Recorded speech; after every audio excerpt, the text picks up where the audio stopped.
Financial subject है financial management unit 1 chapter 2 देख रहे हैं पहले हम। चैप्टर 1 बाद में देखेंगे। चैप्टर 2 है फाइनेंशियल स्टेटमेंट एनालिसिस। थोड़ा आपको प्रैक्टिकल मिल जाए, एक थियरी का लेक्चर और प्रैक्टिकल का लेक्चर, आपको मन लगे दोनों थियरी स्टार्ट में जानी आएगी, तो थोड़ा थियरी समझ के फिर इसमें प्रैक्टिकल पे जाना है। फाइनेंशियल स्टेटमेंट एनालिसिस, तो पहली बात तो हम क्या समझते हैं कि फाइनेंशियल स्टेटमेंट क्या होते हैं, ये देख लेते हैं। इसका मतलब क्या, देखो इसका मतलब फाइनेंशियल स्टेटमेंट का मतलब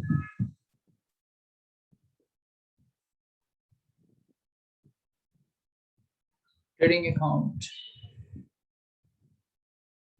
profit and loss account, balance sheet, cash flow statement end fund flow statement.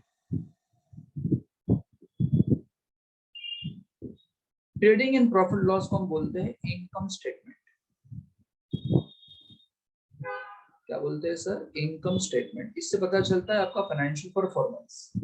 Balance sheet है, बैलेंस शीट से क्या पता चलेगा? आपकी फाइनेंशियल पोजीशंस पता चलेगा, आपकी एसेट कितनी है, लायबिलिटी कितनी है, रिजर्व्स कितना है। फाइनेंशियल स्टेटमेंट का मतलब ऐसा मत समझना कि सिर्फ इनकम और बैलेंस शीट ही होता है, ऐसा नहीं। प्रॉफिट लॉस में बैलेंस शीट होता है, ऐसा मत समझना। इनकम स्टेटमेंट भी होता है, बैलेंस शीट भी होता है, कैश फ्लो भी होता है, फंड फ्लो भी होता है। सर कैश फ्लो स्टेटमेंट क्या होता है? कैश फ्लो स्टेटमेंट वो स्टेटमेंट है, इससे ये पता चलता है कि कितनी कैश इनफ्लो हुई बिजनेस में और कितना कैश का आउटफ्लो हुआ। कैश का मूवमेंट किस वजह से और कितना हुआ, ये पता चलता है कैश फ्लो स्टेटमेंट से। And working capital is nothing but current assets. Fund flow statement nothing but what? Current assets minus current liability, nothing but a working capital.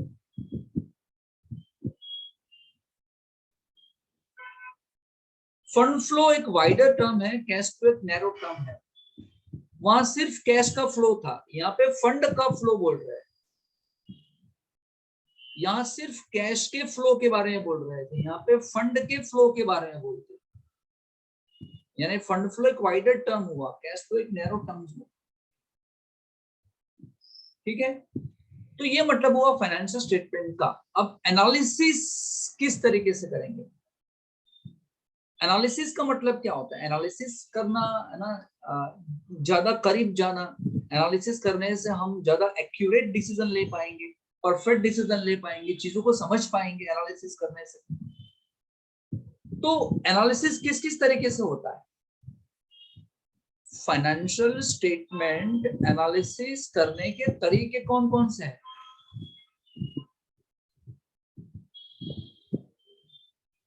कौन कौन से तरीके हैं सर?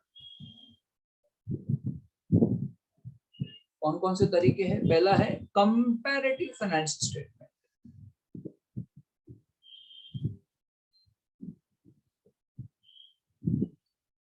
दूसरा है कॉमन साइज,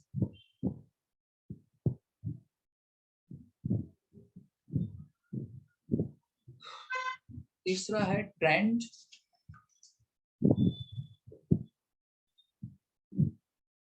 चौथा है ratio.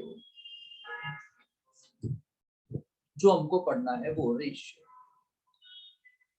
Sir comparative financial statement क्या होता है सर? इसके बारे में बताइए। कंपैरेटिव फाइनेंशियल स्टेटमेंट में क्या होगा कि हम प्रॉफिट एंड लॉस अकाउंट या हम बैलेंस शीट को बनाएंगे, और बैलेंस शीट में जब बनाते वक्त हम करंट ईयर को कंपेयर करेंगे प्रीवियस ईयर के साथ।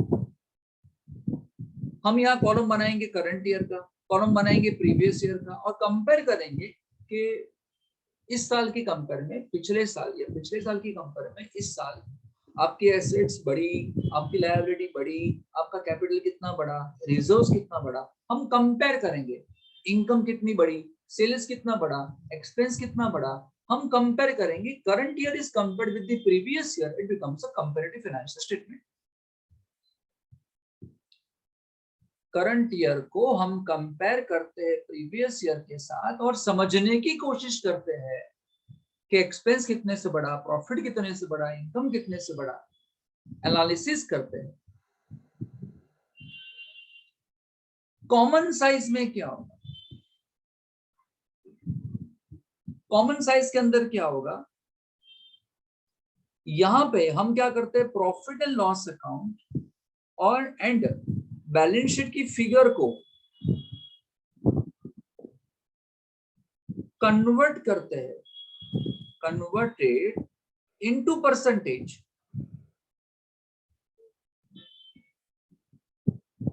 To some common base.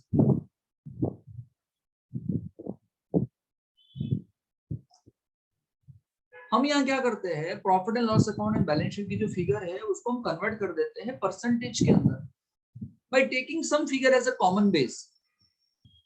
Sir जरा डिटेल में समझाएंगे? हाँ जी, क्यों नहीं, लीजिए देखिए यहाँ पे मेरी बात समझिए। फॉर एग्जाम्पल मैं बना रहा हूँ बैलेंस शीट, आप लिख सकते हो नीचे समझने के लिए। ये एसेट साइड है, यहाँ पे लिखा कि फिक्स एसेट्स, फिर आपने लिखा यहाँ पे इन्वेस्टमेंट, फिर आपने लिखा यहाँ पे करंट एसेट्स, है ना। मान लो आपकी फिक्स एसेट थी 700 की, आपके इन्वेस्टमेंट थे 100 के, एंड ये हो गए फॉर एग्जांपल 400 के करंट एसेट्स। बोलिए टोटल कितना आया? 1200।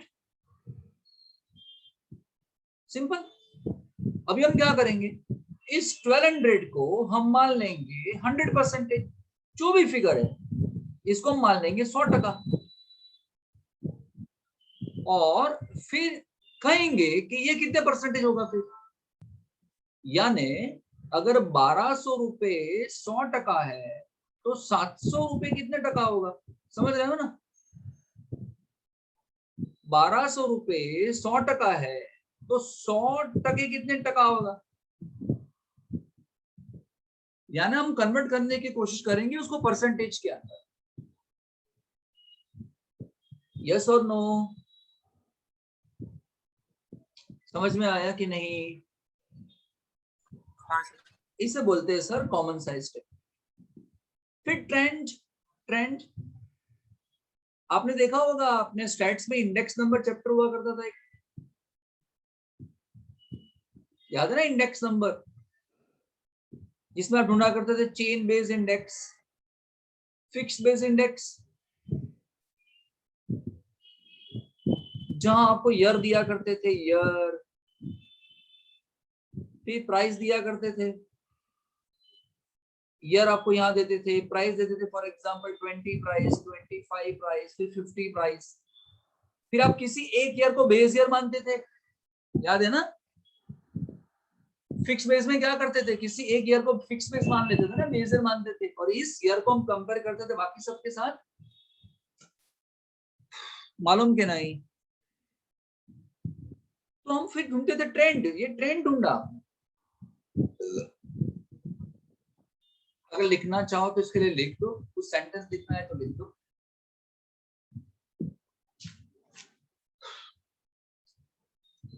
In this method,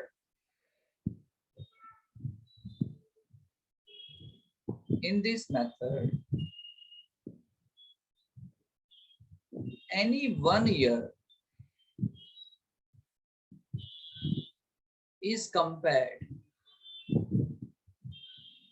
Any 1 year is compared, is taken as base year,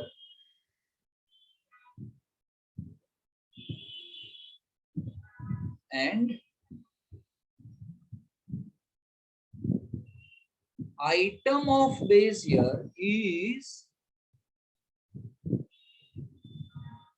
taken 800%, 800 base को 100 मानते थे, याद है ना? And on that basis,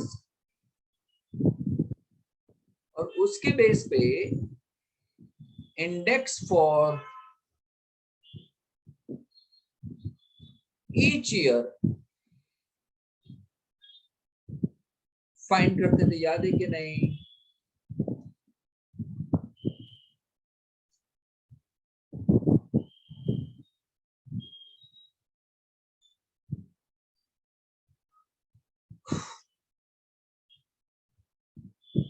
done.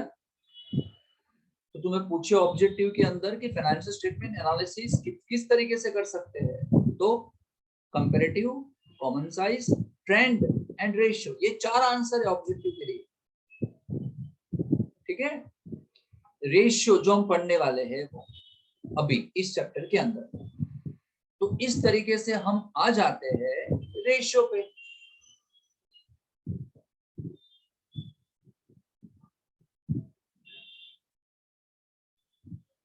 Ratio क्या होता है?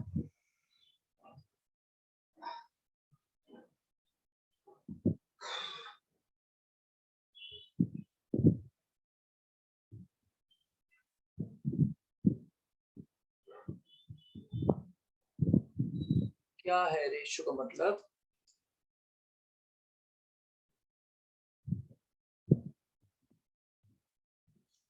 सिंपल सी बात मैं आपको बताऊं, टेक्निकल डेफिनेशन से नहीं, इट्स अ मैथमेटिकल रिलेशनशिप, ऐसा लिखो, मैथमेटिकल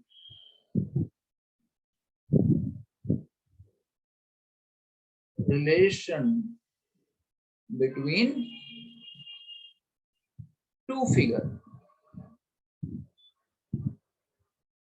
किसी दो फिगर के बीच में मैथमेटिकल रिलेशन एस्टैब्लिश करो आप।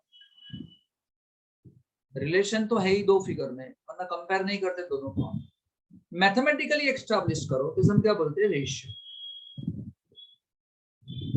जो रेशियो होता है कैन बी एक्सप्रेस्ड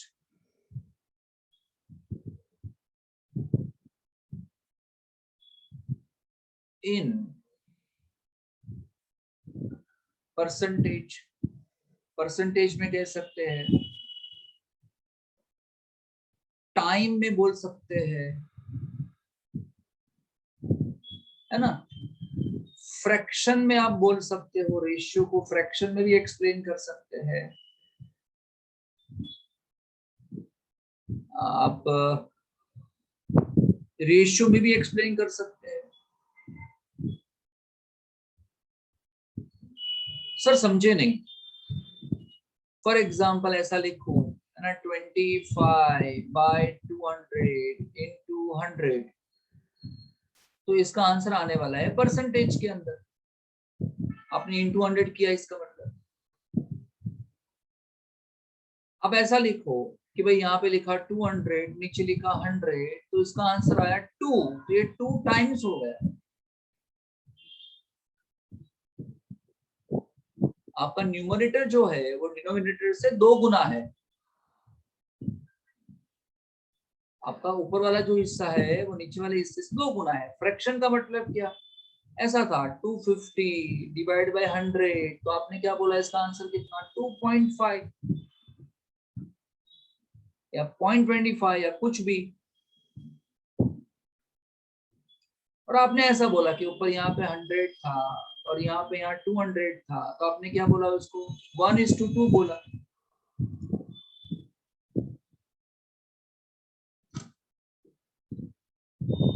समझ में आया sir?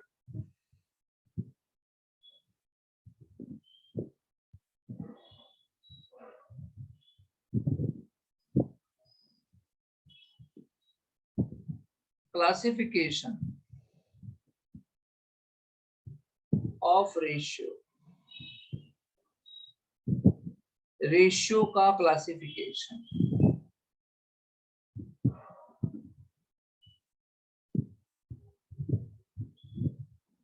Liquidity ratio,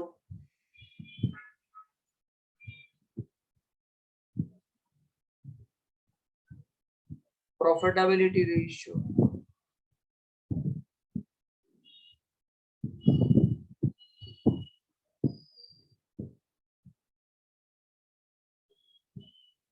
turnover ratio,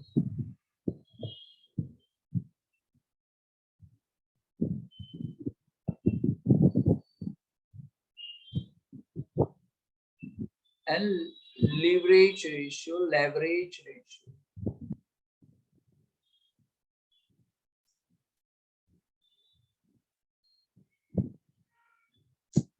चार रेशियो आपको पढ़ना है, liquidity, profitability, turnover and leverage.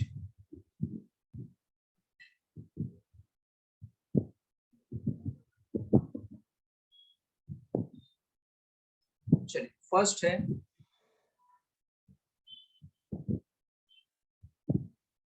Liquidity ratio.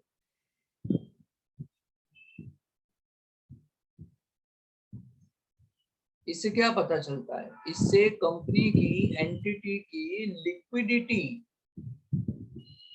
Position पता चलती है, लिक्विडिटी पोजीशन पता चलती है। आपके पास कितनी लिक्विड एसेट्स है ये पता चलता है।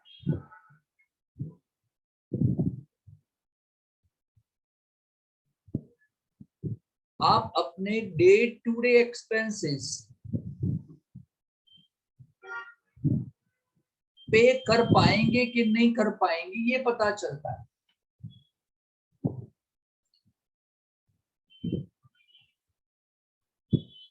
यस और नो? बोलिए।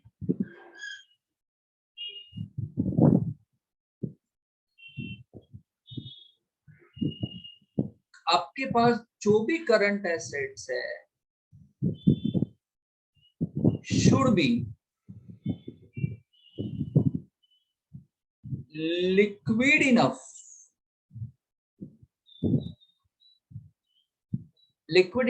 to pay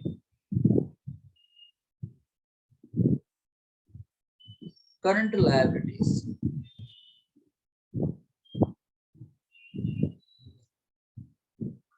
ये आपको ऐसा कह रहे हैं कि ऐसा होना चाहिए कि आपके पास जो भी करंट एसेट्स है वो उतनी लिक्विड तो होनी चाहिए कि जिससे आप अपनी करंट लायबिलिटी को पे कर सकें। फिर ऐसा ना हो कि करंट लायबिलिटी का टाइम आ गया, आपको सैलरी पे करनी थी, आपको लाइट बिल पे करना था, आपको वेजेस पे करना था और आपके पास कैश ही नहीं है। का तो आपके पास करंट एसेट्स है लेकिन वो कैश में कन्वर्ट नहीं हो सकती, ऐसे करंट एसेट्स है। तो करंट एसेट्स ऐसी तो होनी ही चाहिए कि जब कोई करंट लायबिलिटी आ जाए तो आप पे कर सकते। इसको हम दो में डिवाइड करते हैं सर। इस रेशियो को दो में डिवाइड करते हैं। एक आता है current ratio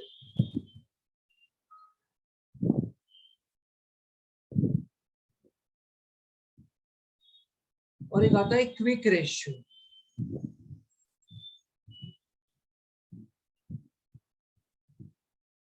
current ratio, current assets upon current liabilities. Quick ratio, current assets minus inventory upon current liabilities.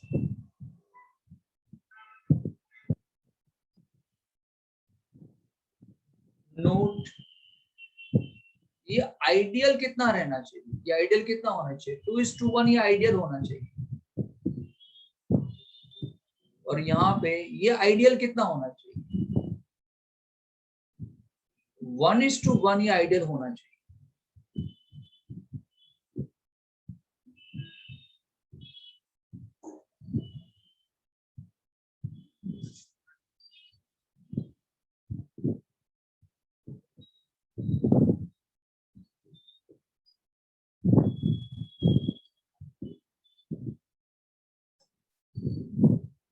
Okay